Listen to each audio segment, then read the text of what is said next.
this goes on, I think this is probably more strongly the case, but I'll let you decide. Despite all this, determinism is still convincing, like I said. So we've got this problem about weighing up which view we want to take, whether we want to take up free will or not, and what is it, or we take up determinism. A problem is that despite our intellectual beliefs about whether or not we accept free will or determinism, we still have the intuition of free will. So a determinist, just like in this comic here, this lady here is being implied as a determinist, but despite that she still believes she has free will. And that's kind of the problem. The intuition of free will is so ingrained in us, we really do believe that despite our best efforts, we can act freely in the world. For example, in my ability to write this presentation, for example, I thought I had freedom in the way I wrote it up and about how I chose to tackle the problem. It doesn't matter what my beliefs may be. Now, here's another comic that shows the problem for real. I'll just read it up everyone. So, do you think the chemistry of the brain controls what people do? Of course. Then how can you blame people for their actions? Because people have free will to do as they choose. Are you saying that free will is not part of the brain? Of course it is. That's part of the brain that's just being kind of free. So you're saying the free will part is the brain, is part of the brain that is exempt from the natural laws of physics? Well, obviously, otherwise we couldn't blame people for anything they do. Do you think the free will part of the brain is attached, or does it just float nearby? So, there's another area of philosophy called the philosophy of the mind, and that deals with how we determine issues like this. Is there such a thing as a mind substance that sort of lies out there that has some kind of connection to the body, where the body is separate? That's a view called mind-body dualism. And there are other views that come into this about things such like physicalism, and whether you want to keep the brain and the mental activity as something non-physical, or whether it's part of the physical. So that's an entirely different discussion that we could have. Now, these are all the views that were in this book alone, except for one actually. A few of them aren't quite views, and those are still other compatibilisms there. But we'll have, so this problem can become very complex. This is a rough way to talk about it first though. So what we want to do with tackling this problem is we want to take an approach to whether we can have free will and determinism or not together. So compatibilism is if we accept, yes, we can have free will and determinism is still true. That is one way to reconcile this problem that we have about this intuitive belief that we have free will and yet this very convincing intellectual argument of determinism. Incompatibilism is far more widespread, as you can see in the table. It covers more views generally, and that just says simply no. So in this table here, I've put a 1 for true and a 0 for false. And you can see the varieties there, and we'll go into them.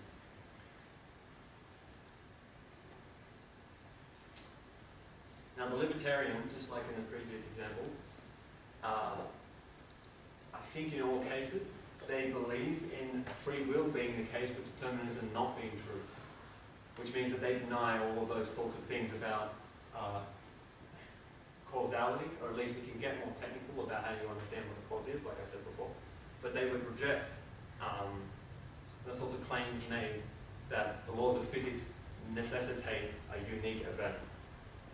So it would not be the case that us being here at this point in time was determined by the Big Bang. It would not even be the case that, well, for example, like, it would not be the case that my genes influence my certain actions. I find that a little problematic because we seem to see that as a very convincing way to explain who we are. There is another brand of called agent causal libertarianism. This is a bit strange. The best way I can understand it is to say that they expand the scope. Rather than looking really closely at the minute details of the universe, looking at physics and small particles and things and how those all behave, they rather say, what does the causing is just people. It's kind of like a substance view. You view people as the object, the whole object. You don't look at it in any further detail. And what allows people to have free will is that you say, the person caused it. So an agent causalist, or agent causal libertarian would say something like, I have free will because what caused that action is me. I just caused it. It didn't matter that there were genetic causes before that, or it didn't matter that there were environmental influencing factors, and so on. I find this really odd. But there is one motivation, is that agents, which is how we tend to identify ourselves, agents are the kinds of things that have mental powers to enact actions. And things like rocks, you know, if they were left to their own devices, would not.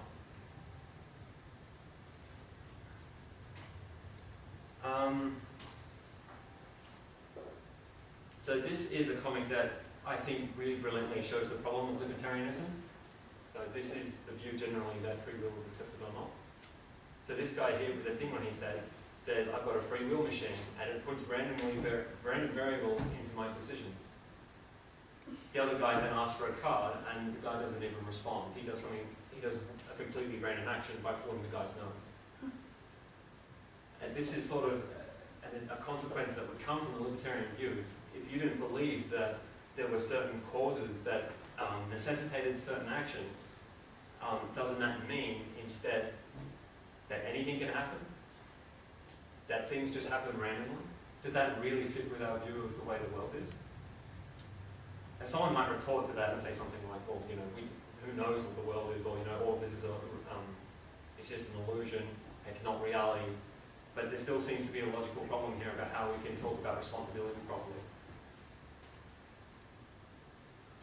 This is from, I found this graphic online. I don't think it's related to free will.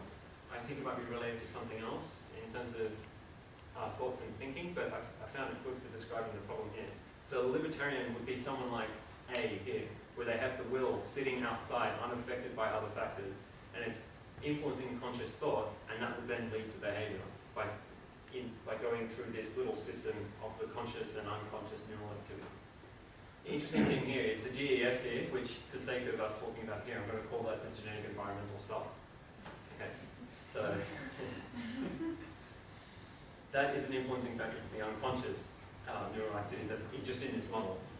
And there are different ways that you can think about this. Okay, so the B is to say that the will is involved in this, is involved in all these thoughts and activities, and it's affected by the GES. B would then be a compatibilist view, this model here. It's saying that there is this sort of free willy thing, okay, and it sits in our thoughts, but it's still determined.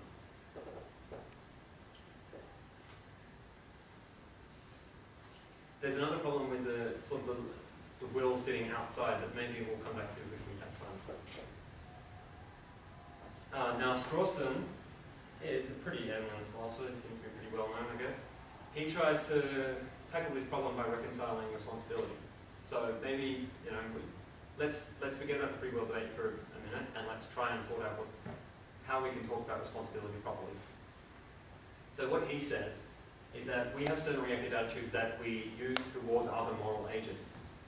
Things like you praise someone for doing a good behavior, or you blame them if they do something wrong, and that's because social network and kind of society, you want to have some kind of effect on people's behaviors, and that's the way that moral agents respond. That you sort of trust the moral agent to be able to respond to other reasons and so on. We of course don't blame things that don't seem to have any intentional activity. So something like a computer, if the computer breaks down, you might blame it in the sense that, oh look, I couldn't do my homework because my computer broke down. You blame it in that sense, but you wouldn't, in this sense, morally blame it for breaking down. It's not like it was the computer's intentional fault that it broke down. It has no other way of being. It's the same as say a mosquito. You don't blame the mosquito for biting you, it's just doing what it's doing. You might be angry, but it's different from having this reactive attitude of appraisal and blame. So what Strawson says is having responsibility is being in control of one's nature to have the right attitudes towards other beings. And so let's say we had the case of a murderer, right? We can solve the whole deterministic free will puzzle by invoking Strawson's view here, which is to say the murderer, despite any determining factors for his behavior, was still responsible because his nature didn't have the right attitudes. That may be a bit of a straw man, but we'll just run with it for the sake of time. Sorry. So this is one reaction to Strawson's argument, and I find it very convincing.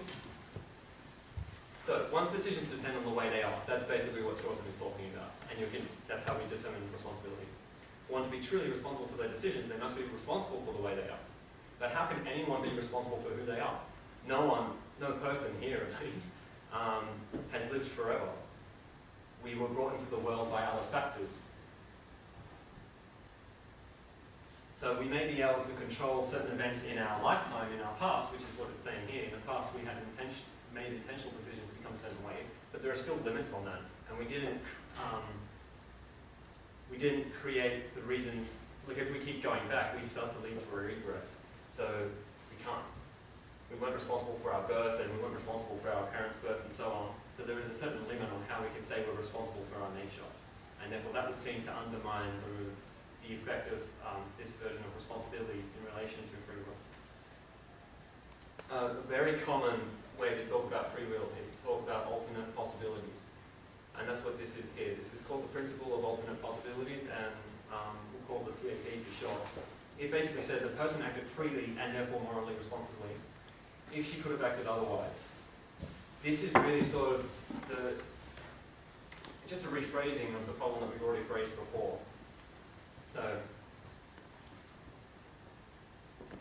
the problem with determinism is that it seems to necessitate a certain set of events that follow. And a determinist who opposes free will, a hard determinist who opposes free will, would say that there's no way that an agent could have acted otherwise because the non-logical laws of the universe meant that things were going to turn out a certain way, regardless of whatever thinking goes in here. What's important for this, it becomes a bit more of an internal debate between certain views. It can fall under libertarian views and compatibilist views. And just to refresh, libertarian views believe that free will exists and determinism doesn't. But compatibilists think that both are true. So an indeterminist who would be a libertarian would deny determinism. And so they have no problem imagining other possibility as being actual. And the reason I'm putting this here is I'm trying to appeal to what you think is the best view when we get to the end of the sort of lecture here. Maybe you will appeal to this, maybe you think other possibilities can actually happen, that there may be a whole set of causes, and maybe they're not all determined, maybe they don't fix the way the future is. And therefore there are certain possible paths that you can end up traveling and the world will follow as a result of human action.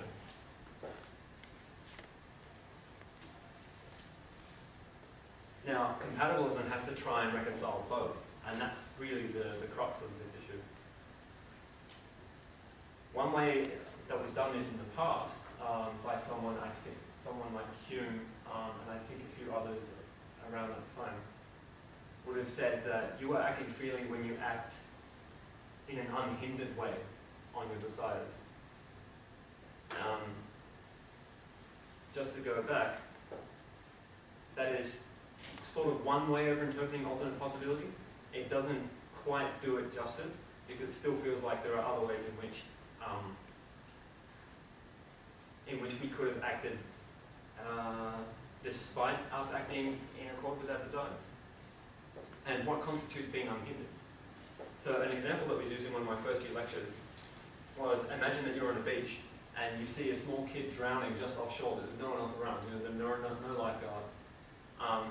Disregarding any sort of moral concerns here, we would feel obliged to go and help the kid. And in some sense, you're responsible for looking at them and turning away if you decided not to save them. We'd feel like you were in a situation where you had power to go in and save the kid.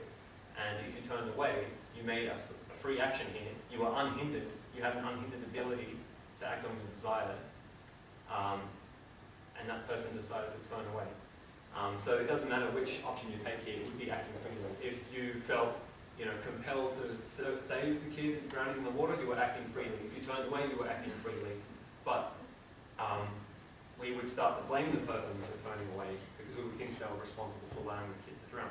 However, it's very different if you imagine you were chained to the beach and were able to watch the kid drowning and there was nothing you could do. In this sense, you are hindered. You were hindered by the physical nature of the chains being wrapped around you that you couldn't sort of, I guess, get your physical body going in order to go over there. So you'll be able to see that there's a difference here between action now and intention. So the person chained here who has the desire in order to try and save the kid, they definitely have the intention there. And it would seem to us that they still have sort of that free will. They were making a choice, but they were hindered physically in their ability to carry it out.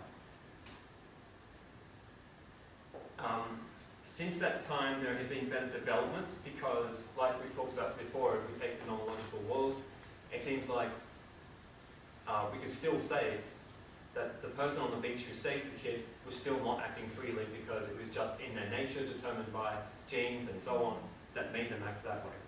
And so contemporary compatibilists like Harry Frankfurt have to come up with a sort of alternative way to answer the problem. So he says the will is a desire that is effective. So we have all sorts of desires, but not all of them lead us to action.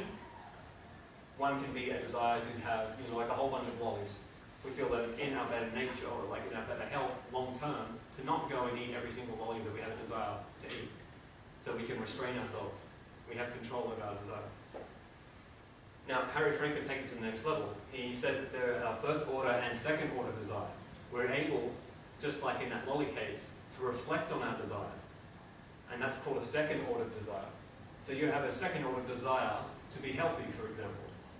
Whereas you have a first order desire more of like an urging to eat the lolly. And these can conflict. What Harry Frankfurt says is we're acting freely if these align. So if I have let's just take smoking for example, because smoking is a good example in terms of talking about addicts, and addicts would have like a confliction of this if they wanted to smoke, but they felt compelled at the same time by their addiction. Someone who wants to smoke and has no problem with smoking has a second order volition that's in line with their first order volition, and that's okay. And this seems to be an intuitive example for us to say that yes, that person has free will. They know the other reasons not to smoke, and they're still deciding that they want to, and that's okay. They're using their free will. Another way to phrase this then is this is an internal mesh. So this is why it's called a mesh theory. It's an internal mesh between the complexity of desires that you can have.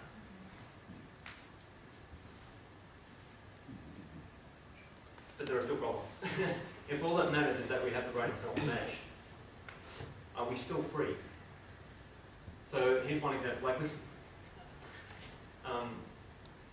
I've been repeating constantly,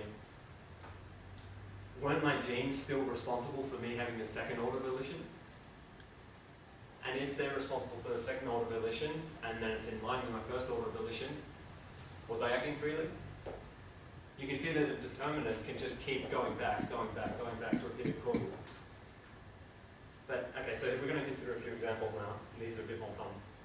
So suppose that Kathy wants to kill Virginia, and suppose that Ned really wants to kill Virginia too, but he'd rather not get his hands dirty. He knows that Kathy wants to kill Virginia, but he wants to make sure she does it without him being known or seen. So Ned performs a secret surgery to implant remote-controlled mechanical devices into Kathy's arms and fingers. If Kathy decides not to kill Virginia of her own volition, Ned can intervene with his remote-controlled device and make her pull the trigger, despite the alarms in her head going off, despite her, say, first and second order desires going, no, I don't want to kill. Her physical body in making the action of killing. It's similar to the beach example about talking about hindered ability to act. And so Kathy, in some sense, has no choice in the matter. Now, this, again, challenges the notion of responsibility we talked about before.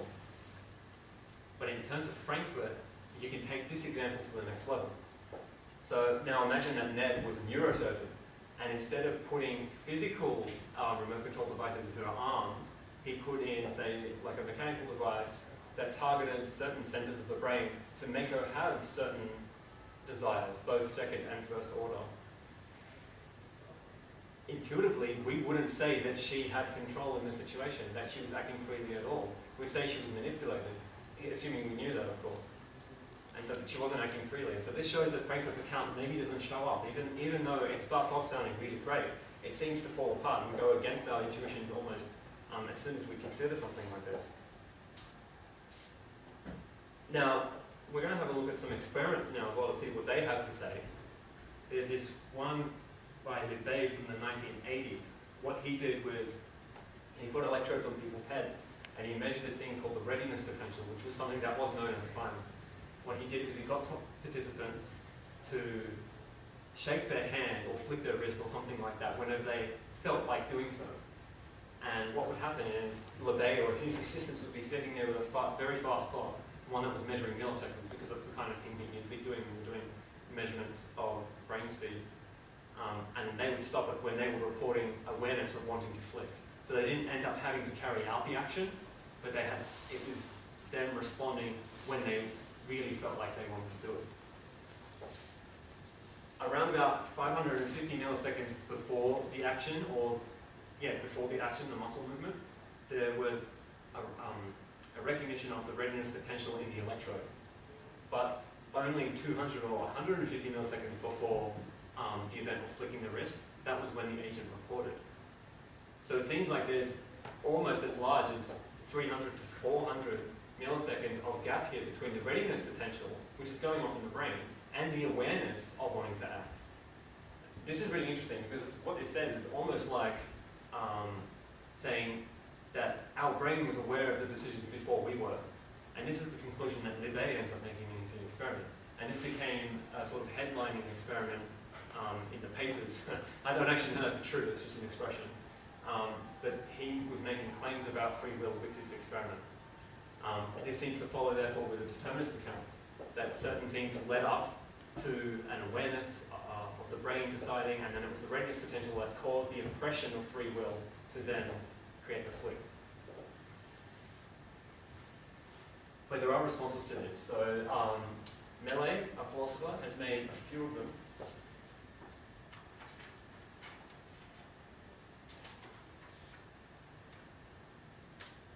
The first is to even question whether the onset is interpreted correctly.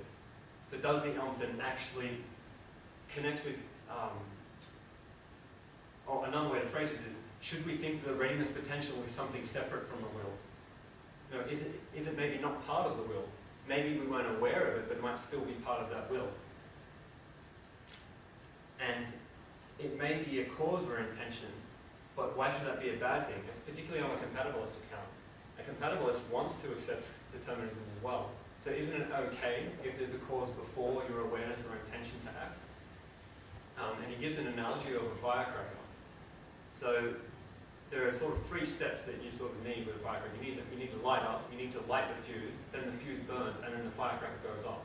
And his analogy here is that the going off is like the perception of free will. But there's a chain of the burning of the fuse before it gets there. And that's not necessarily a problem if you want to accept free will and determinism. The problem is it does sound suspicious. A more recent study was done by Bear and Bloom this year. Just get that up. And this is the title. A simple task uncovers a post-dictive illusion of choice. And post-dictive, I think, just means before awareness. What these guys did is they had a set of 5 circles that would flash up on the screen, just here. And the speed at which these flashed on ranged from between 50 milliseconds, which is almost out of perception, and 1,000 milliseconds, which is a decent amount of time.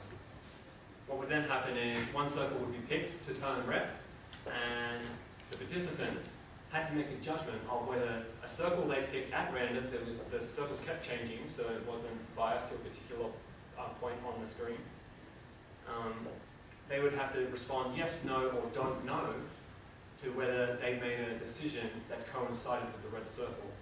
And the idea here is looking at a similar thing to the bay, but something a bit more frightening, that in previous studies, it had also been shown that our awareness can make us believe that we made a choice, despite the fact that we hadn't.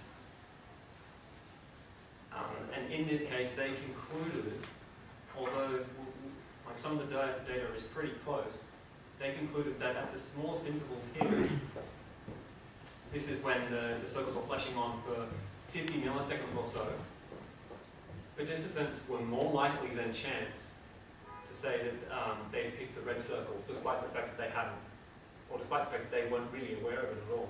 So there are, I guess, a few counters or a few problems you could point out with this, but it's trying to give the impression that there's evidence, at least, that suggests too that this sense of free will that we have is more like a false belief that we're making choices when we might not really be in control of them at all.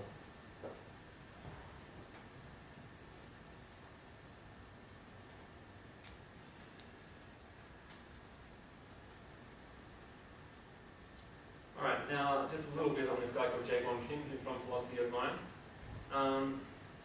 This is meant to attack some compatibilist and particularly libertarian versions of free will. Libertarian versions of free will believe in indeterminism, which means that they don't believe that every single action is necessitated by previous causes. What that tends to suggest is that there are some causes that have more than one option that it could turn into. And it's unclear what that would be. The easiest way to think of that is that there are probabilistic causes, that you flip a coin and one cause comes out rather than another. And it's not necessitated at all by previous things. It's kind of bizarre. I guess it depends on your perspective. Now, Jae-Gon Kim, so how those libertarians might argue about free will is they would see the will as sitting above the body, as not affected by causes.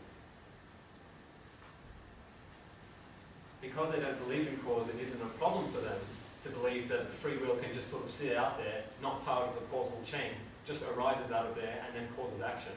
They still believe in some causes because they believe that the free will can cause certain events to come out. That's how we think we have control over any action at all. But what they would think is that, I guess, that the free will just sort of pops up and isn't caused by previous things. If you believe in free will, it kind of seems this way for the compatibilists as well. It seems like you have to throw away a notion of previous causes leading to your intention. Jae-Gon Kim attacks this because he says, on such a view, there's a distinction between mental and physical. But if mental things were a cause, you could only talk about them being mental. You couldn't talk about it being physical. In other words, he's pointing out a problem between the mental having effects on the physical if it's meant to be separated from the physical.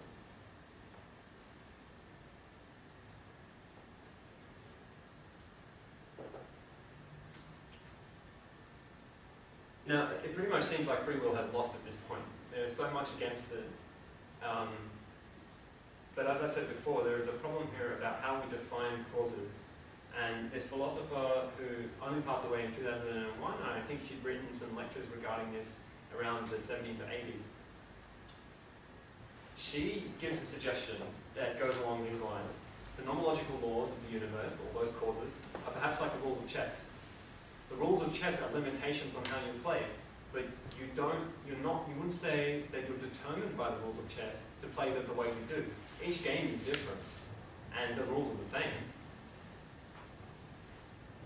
And what's happening in these cases in every single game is that you're responding to someone else. There are two agents going about, which is why I guess the analogy is appealing. And one person makes a move, the next person makes a move, and you change your plans, you change your strategy in accord to what the other person has given you. So it's not the nomological laws that are doing the causing here, the things like the way that physics operates and so on. So what she's doing here, she's sort of questioning the necessity of how we explain causation.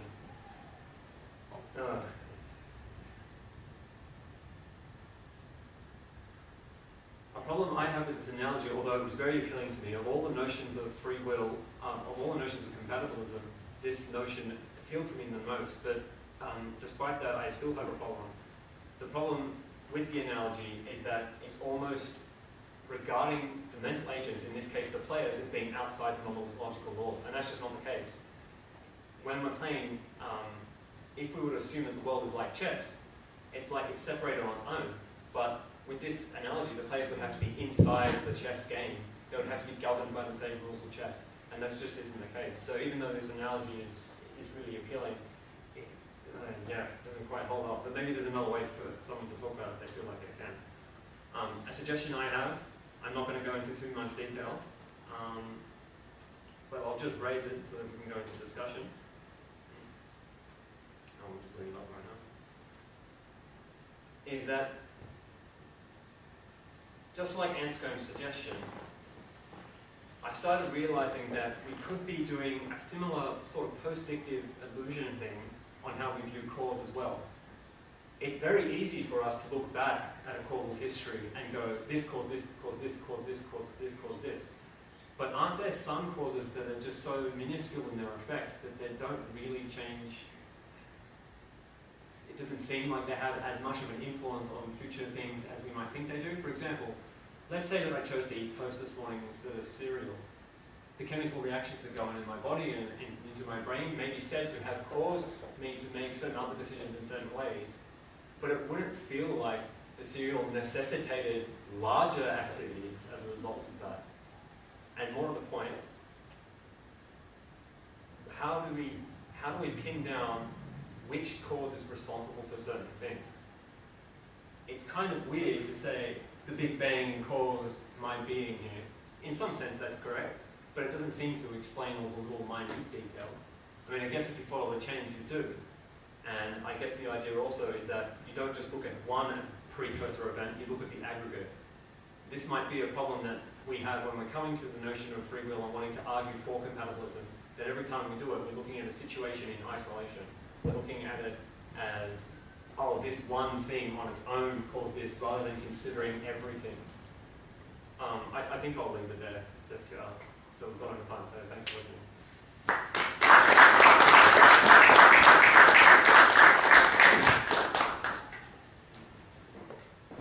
So thank you very much, Keelan. First of all, apologies for my lateness.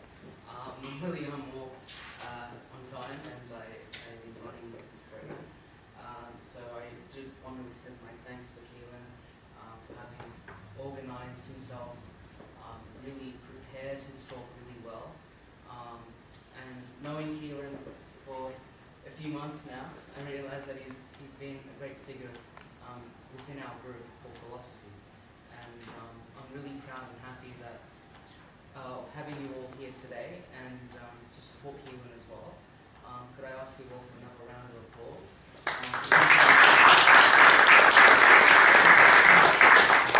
So now what the idea is that we'd like to open the floor out to questions, thoughts, discussions, based on this evening's presentation. So the floor is open to you all out now. If you do have any questions, please do raise your hand up, and I'll start choosing, and we'll direct the questions at you. Yeah, by the way, there are lots of views in this, and it's very hard to remember all the names to them. So you feel free to ask about more questions or ask about the names again or views again. That's not a problem at all. There are lots that I left out. Keelan, which version do you subscribe to? You presented all of these. Yeah, so I had up here as the subtitle Compatibilist Defense with a question mark. I came into this as a challenge to do compatibilism because I considered myself a determinist before that. The idea was that I would try and argue for compatibilism and see if there was some way to do it. I mean, like the comic before, despite any intellectual effort I have to believe in determinism, I still go about my day believing I have free will. So the idea was that I would look to see, well, maybe it's true. I'll have a deeper look at it and see if there's something I can come up with that explains it. I'll go through some of the other objections and do as much reading as I can. And I am not satisfied by a lot of the free will attempts out there, so whether it's just libertarianism or whether it's compatibilism. Depending on which circumstance you look at, some look worse than the other sometimes. So like in some sense compatibilism just seems absolutely nutty. How can you have determinism and free will at the same time? But then, in another sense, it's just completely crazy to accept just free will and not determinism. I mean, are you completely blind to the way that science goes about giving explanations? But there are deeper questions there regarding the philosophy of causation. Very, very difficult. And there's a whole issue in terms of quantum mechanics, which I just want to talk about as well. But I don't think that that's quite satisfactory either. Yes. So if your main account for determinism is that we're determined by our genes, our upbringing, our environmental factors, and so on and so forth, what would you want a free will to look like if it doesn't take into account that those things are our free will? Yeah, that's a fantastic question. That sums up my issue with compatibilism. So, a compatibilist who accepts determinism, how would there be wiggle room if you're accepting determinism straight away? In trying to explain this, I had a lot of trouble. So there are two versions of determinism. So we'll go back to the table.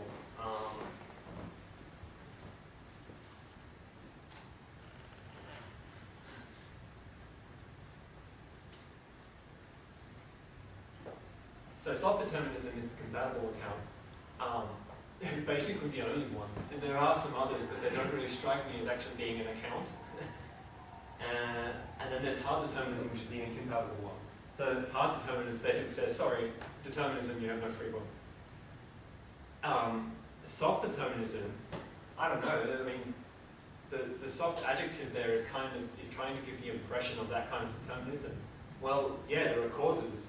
I think what it might be running on is a particular definition of determinism. So in this book, it only took me today to realize this. She points out that there's a very common version of determinism that's used that might not be satisfactory, that it might be part of the problem. And I think soft determinism there is running under that version of determinism. So that version of determinism is to say that every event has a cause. Simply that. What is meant by that is that cause is defined in a certain way. And of course, a compatibilist will believe that there are causes. I mean, they believe that free will causes future things. But I guess what they believe is almost like a hidden libertarianism in some way, that with regards to mental activity, the causes that come into there aren't as strong, which is why I put up the picture at the end of the hard arrow versus the dotted arrow. Maybe the cause in that sense is like a dotted arrow. But what does that mean? Does that mean it's probabilistic? Does that mean maybe there's like one or two or three options, and then it's up to the mind who responds to reasons to then pick a decision? But how do we have the power to do that? The reason I brought up Jae-Gon Kim is because it's pointing at that concern. How does the mental have the power to really pick a physical eventuality? Yeah, very, very kind of confusing. The way that she ends up talking about determinism is in terms of the nomological laws. So it's not that every event has a cause, it's that the causes fix and necessitate a future. And then you might want to doubt that. For example, okay, so quantum mechanics is a good example for this, actually. So quantum mechanics has been talked about a lot, everyone loves it, it's a buzzword, a buzz phrase, because it conflicts with all of our previous notions of physics at the macro level world. When you go into the micro level world, it starts to break down, and somehow there's been a change. It's like there's no transition. Macro world works fine, all of our mathematics relating to that seems consistent, doesn't seem to be a problem. You get down to the micro world, suddenly everything's flipped. For those who don't know, I'll give you a brief sort of discussion on So should that mean that logic is not universal? oh, Can we be led to conclude that? no, I think if there's anything I believe, it's that logic is a fundamental truth. Well, how do you prove that given we go down to the micro? Well, I don't think quantum mechanics is illogical. That's the first thing I'm going to say. It's still going to operate by logic. My view, maybe I'll explain a few things so that everyone else understands. Define logic and universe. Things funny. No, what I will do is I guess, give the problems of quantum mechanics. So the first one is the measurement problem, which basically amounts to the fact that when you're measuring electrons and certain properties of electrons at that level, the act of actually measuring them, when it doesn't seem like you are carrying out any action at all to the system, changes the system's results. There's an experiment called the Stern-Gerlach experiment, which I don't remember all the precise details for the sake of talking about it. They had electrons, and they were trying to put them through two different slits. So they put one through one slit, one through another. it was meant to determine the spin of the electrons. So one version of spin would go up, another version of spin would go down, and it was just trying to organize these electrons. What they did for completeness, to make sure they hadn't missed anything, was they did it again. So they took the up electrons, did the exact same thing again. If there were any that were a mistake, it should split out and they should be separated. What happened is it was pretty much 50-50. Some will spin up, some will spin down. But how did that happen? The first one should have got rid of most, if not all, of the spin down ones. How did the spin up ones then become spin up and spin down? The problem is that measurement is part of the problem. The act of measuring somehow changed the system such that the results were different when they repeated the experiment. Another famous example is called the two-slit experiment. So this was when they were putting light photons through a slit, and when it was just one slit, it was leaving a bar, just a single bar of light. And that seems to be pretty reasonable. You expect that, and that's what you expect if light was a particle. But when it was turned into two slits, if it was measured, the particles would pick just one, and then there would be two slit bars. But if it wasn't measured, I think it's correct if I've got it right, it acted like a wave. It was as if the particles went through both slits and then created a wave pattern. Instead of two bars, there was something like 4, 5, and so on. So somehow the measurement was changing the way the system responded, even though all they did was pretty much put a video camera there, or look at it. How does that change? How is that a cause? There are a few other things with common mechanics. Oh, okay, so the famous one called the uncertainty principle. There's a technical problem there. The way that Heisenberg phrases it, I don't think is fully correct. That just goes from my learning in the class I did at this uni. But roughly the idea is that when you're measuring certain states, there isn't a set result that's going to come out. It's more like there are multiple solutions. A phrase that's used is called collapsing the wave function. And I think it's good to think of a wave when we're talking about this. And it's called the wave because, like the two-slit experiment, you think of electrons as being like waves. Sorry, what was I saying? Is it like a logical nature of something? No, more specific. What did I say just before that? Collapsing wave. Oh, okay, thanks. Okay, so let's imagine a sine wave.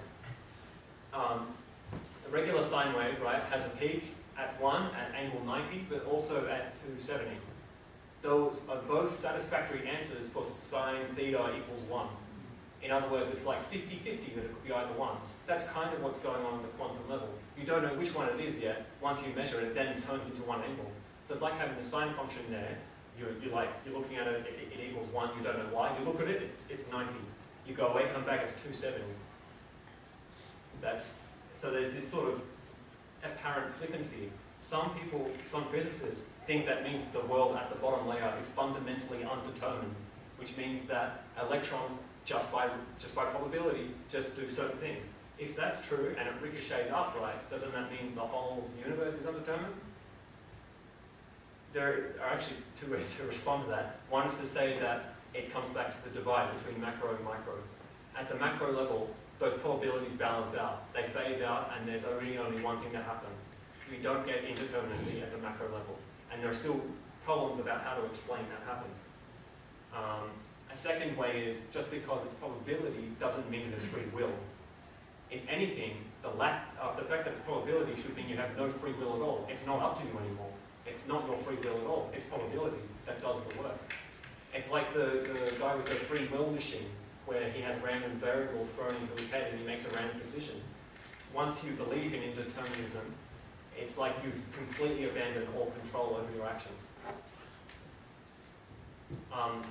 So I think a soft determinism, to answer your question, is to say someone who believes in quantum mechanics that there's some kind of uncertainty, but it's still not uncaused. The probabilities are still doing the causing, I guess, but then, still, what's free will? You have to go back to the macro level and start going, well, what's free will again? That was just my attempt. No, really, we ask the question, he wants some answers. He asks more questions for us to be unable to really find the answers to. Yes, there was another. Yeah, great question. So you were talking about, like how you were more convinced, I think, by determinism, kind of? Yeah, I considered myself a default determinist until pretty much doing this talk. And then once I did this talk, I think I softened up a bit, but then I couldn't seem to find a way to explain it. Okay, so how do you, personally reconcile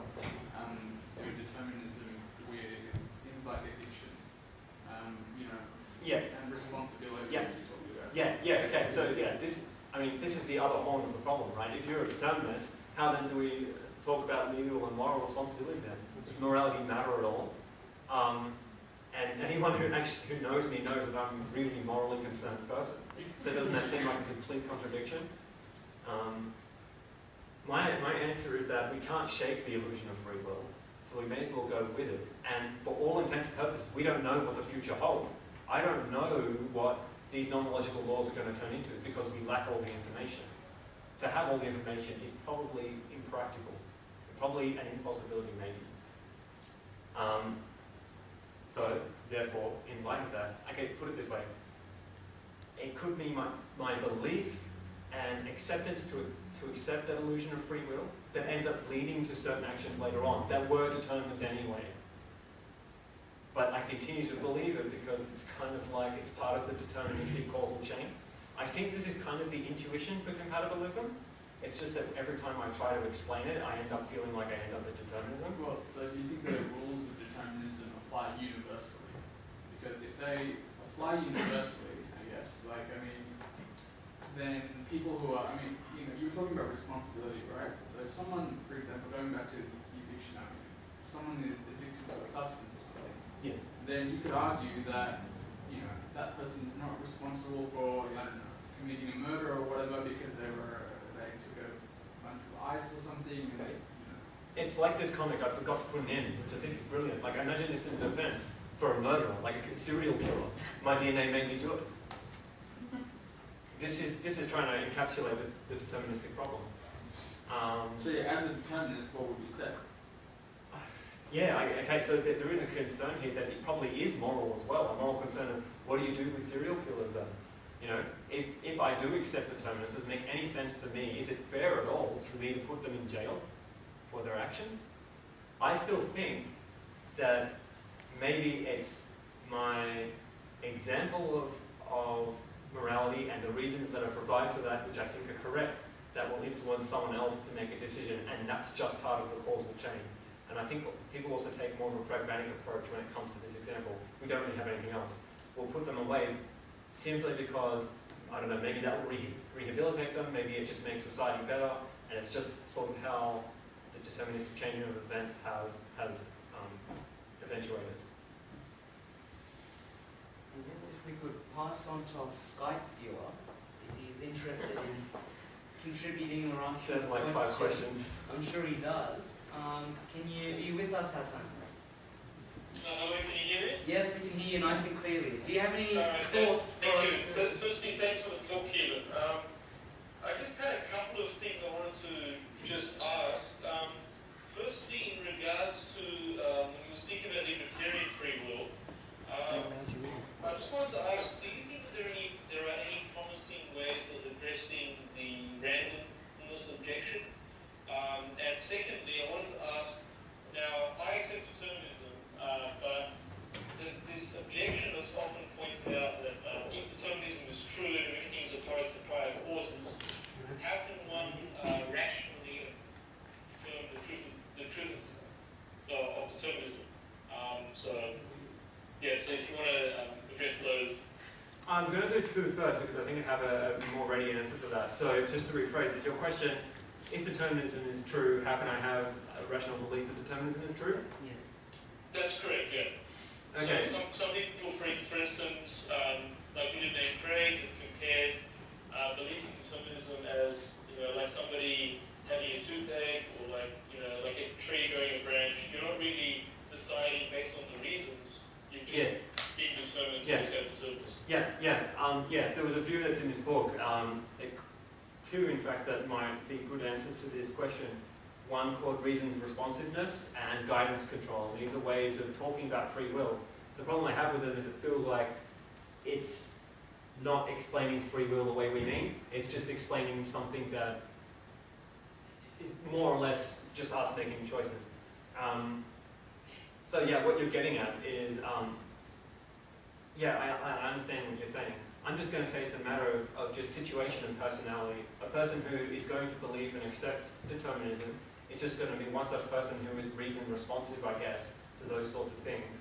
And as being in the right environment, the right circumstance to have those sort of, what do you call it, stimuli, I guess, to then take the belief they end up taking. It's kind of like saying, if things could have been another way, then they might have ended up believing in something else to an extent. There are still limits on that depending on their mental, capacities and so on.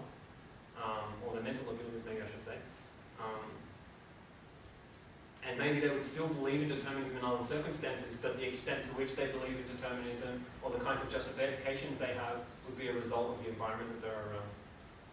So that's my answer to that. I won't go into the whole reasons, responsive guidance, control stuff, but those are answers to free will on the compatibilist side.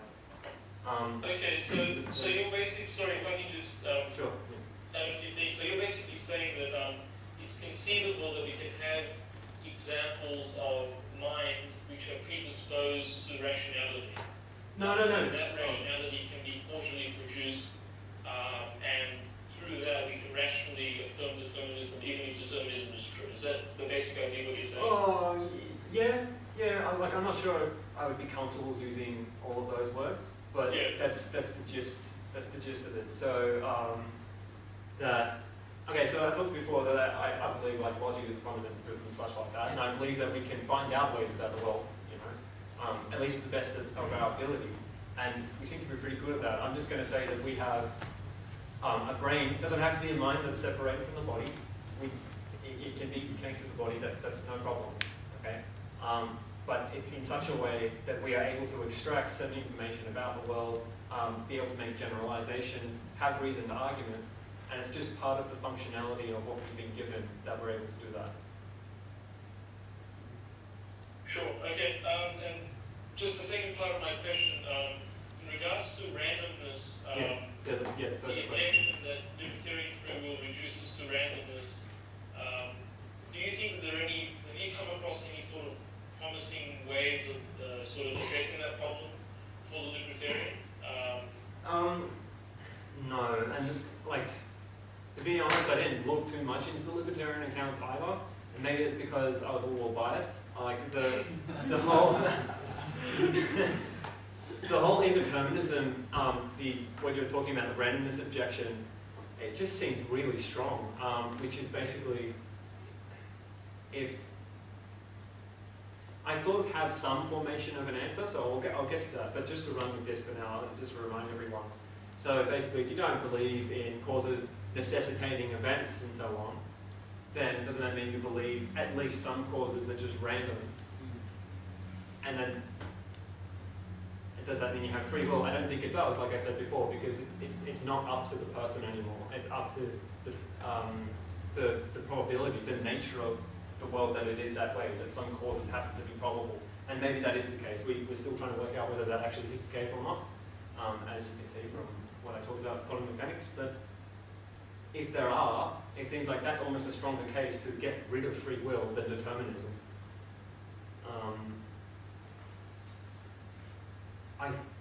To say what I was going to say before, I have a little bit of a concern that jumping from necessitation to randomness, so rather than saying no necessitation to randomness, it feels like a bit of a jump. Maybe it's possible for there to be some kind of in-between. I don't know. Can it be? Is there another solution that it means that not all causes have to be necessitating, but aren't random? So I wouldn't say I haven't exactly come across a reply, not by anyone in the literature or in the book, that has convinced me, but I feel like that might be a possibility to explore. Yeah.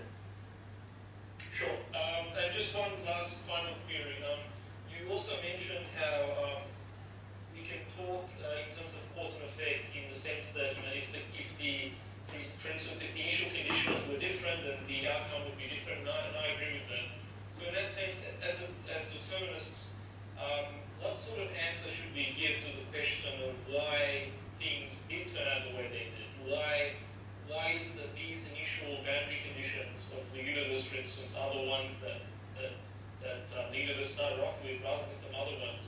At this point, do we just say there has to be some sort of metaphysical brute fact, or that all possible worlds exist? Oh, okay, yeah. Okay, all right. I see what you're doing now. Firstly, we're sort of exiting the realm of free will here and going elsewhere.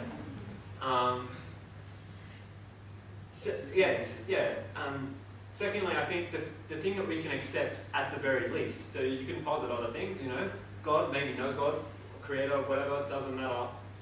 But I think we can accept, kind of like what you said about the metaphysical proof fact, we sort of can accept that there may be some metaphysical facts of the matter about the way that certain laws are.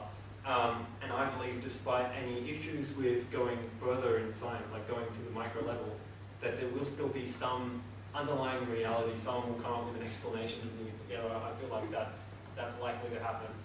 And if it doesn't, then maybe that questions all of our views of causation. Causation doesn't exist. I don't know. That's going to lead to some pretty crazy stuff, I think.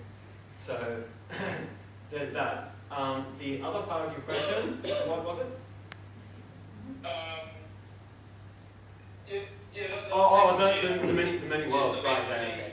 Okay. If we accept this sort of this metaphysical brute fact, then we're basically committing ourselves to the view that some things, that there are some conditions which are in a sense logically necessary, but then again it seems like it's brute, but it's contingent.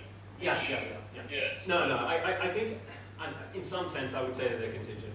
I don't know what they're contingent on. When I was saying at the very least we can accept them as being a metaphysical proof fact, I just mean it sort of seems like this is the way they are.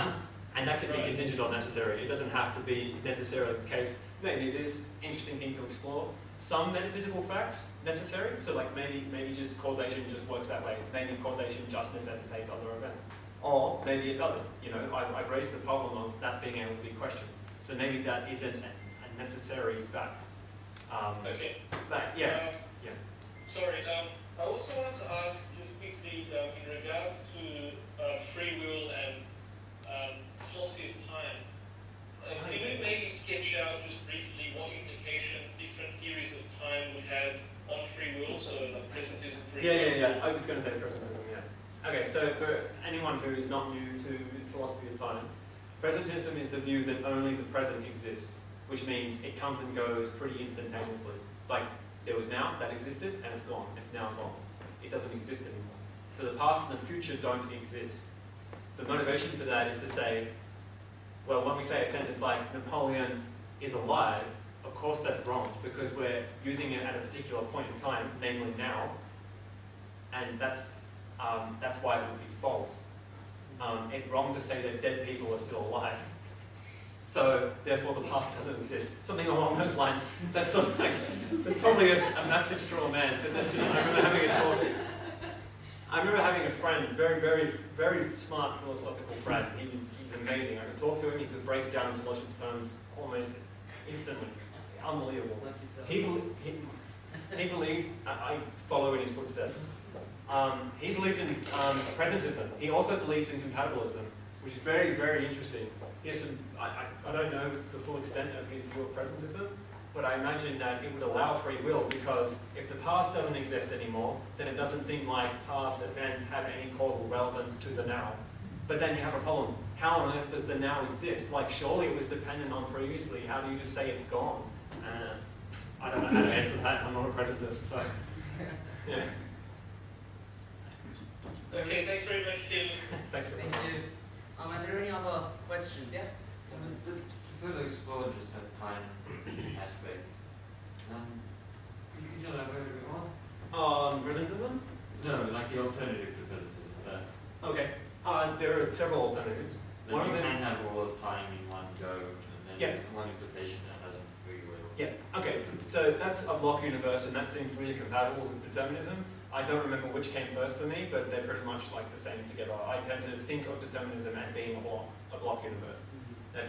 That they are meant to be considered as separate views, I guess, but I feel like block universe necessitates determinism.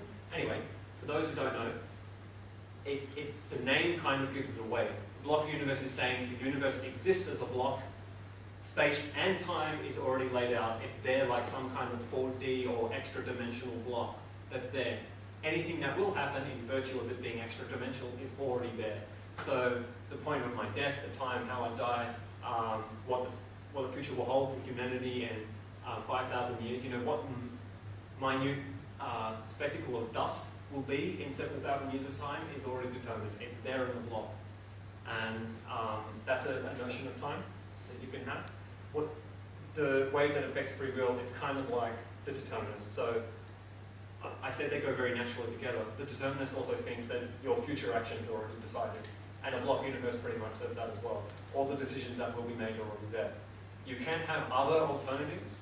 There's some that slightly adjust the block universe, which is kind of strange, but I won't go into that. I think the better one is a branching universe. And there are different ways to talk about that too. You could, one that fits in with free will, it's like a block universe that's developing, but it goes with the arrow of time, it hasn't completed yet, and then as decisions are made, it takes a jump, or it goes like this. So as the world unfolds and people make decisions, it starts to create this strange shape, you know. It's not one that's already laid out, it's sort of evolving and it's developing.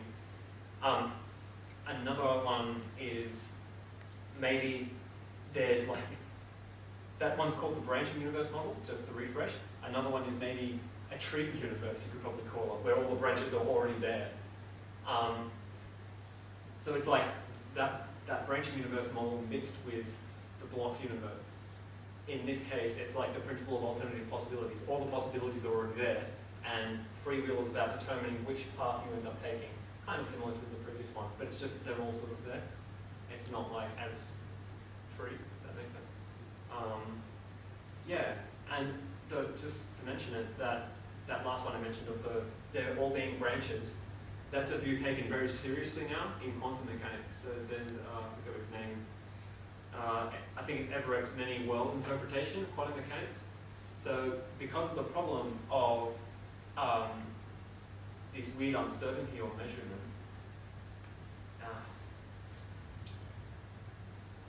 there's a sort of a thought experiment that comes out of a result of that. The best one is Schrodinger's cat, which I'm sure everyone knows about, which is if you assume that the same micro problems occur in the macro world, you can have a living thing that is both in the state of being dead or alive. It's like with the angles of 19-270, but in this case, you can set up the experiment so that the two states are death and being alive. And that would mean that you have a cat that is somehow both dead and alive. You have to keep looking at it to determine which state it's in.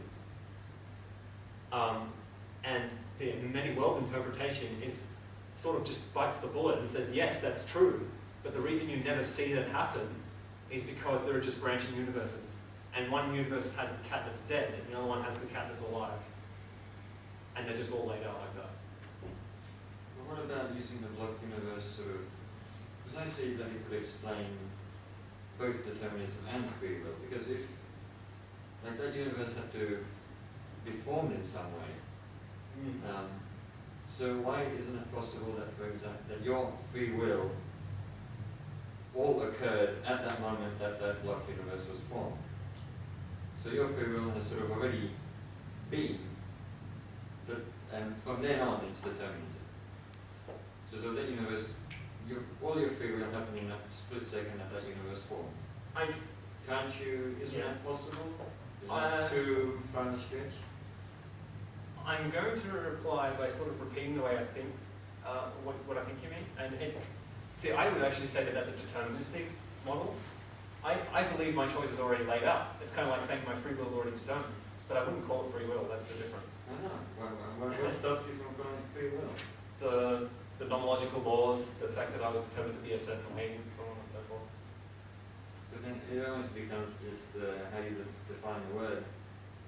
In a sense. So, you remember the view of Frankfurt who says that there's first order and second order desires? I think that may accurately characterize the way our thought processes go. I just don't think it says that's what free will is. I don't think it's an acceptable account of free will. So you're not happy with the idea that your free will has already sort of already happened in a way, and you're just carrying it out now? Shouldn't that imply that the universe was made for you? Yeah, or that your mind is somehow separated from the physical world. So that would rely on other beliefs. So like the philosophy of mind stuff I talked about before, you might believe in maybe like an extreme version of mind-body dualism, where like, kind of like the soul. In mind-body dualism, the mind is acting like a soul.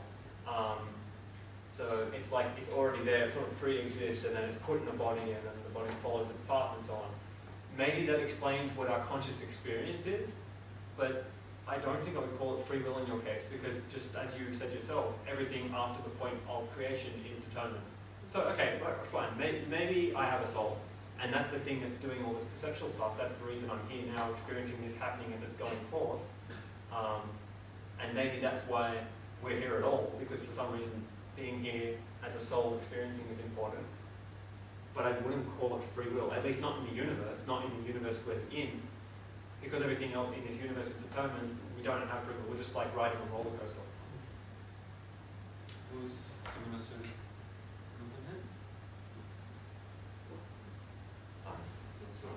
Anyone else? Any other thoughts? Questions? No? We've actually finished 5 minutes, just over time. Yeah, So 8:05, we did well, I guess. All the time. Alright, thank you everyone for Thank you turning very up. much. Yeah. If I could ask you all, just for 5 minutes to move on, just to make an announcement, next fortnight, actually next month to be correct, I guess it will be on the last Friday of September, we are going to be having a discussion panel on a concept called Risk Society. We're going to be having the pleasure of having, it's going to be on the 23rd, so the second last Friday. So the 23rd of September, on a Friday evening at around 7 p.m, I'm guessing we're going to have to make it. The topic will be on the Risk Society, and we're going to be having the pleasure of having Professor Althea Plasame Ineside from the University of Western Sydney, who's mainly been working on risk society and sociological phenomena. And we're also going to be having, I believe, Dr. Christina, who is a PhD student as well, from the University of Western Sydney, able to discuss, and from the anthropological perspective as well. So it'll be great to have you all. If you are interested, please feel free to like our page on Facebook and follow our events there. So if there are any concerns, please feel free to see me at the end. And we'll just leave it there. Thank you very much for coming.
This is called Kim Guy.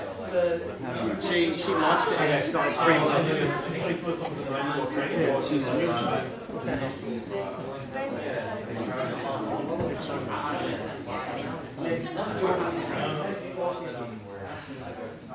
I can see your face because I can like sometimes I work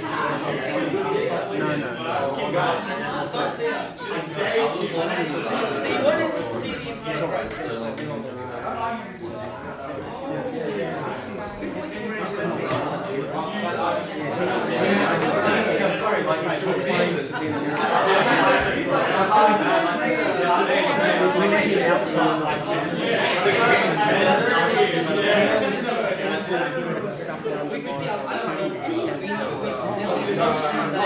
She survived. No,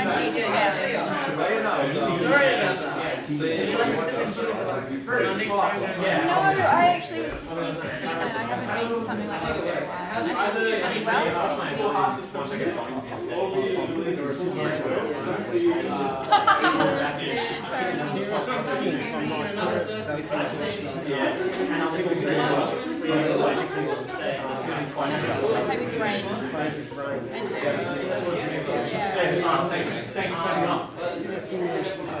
I put Jacob in that video. I'm going to say that my family here. I'll see you later.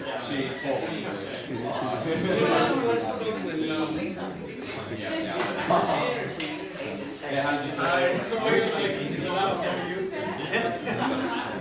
you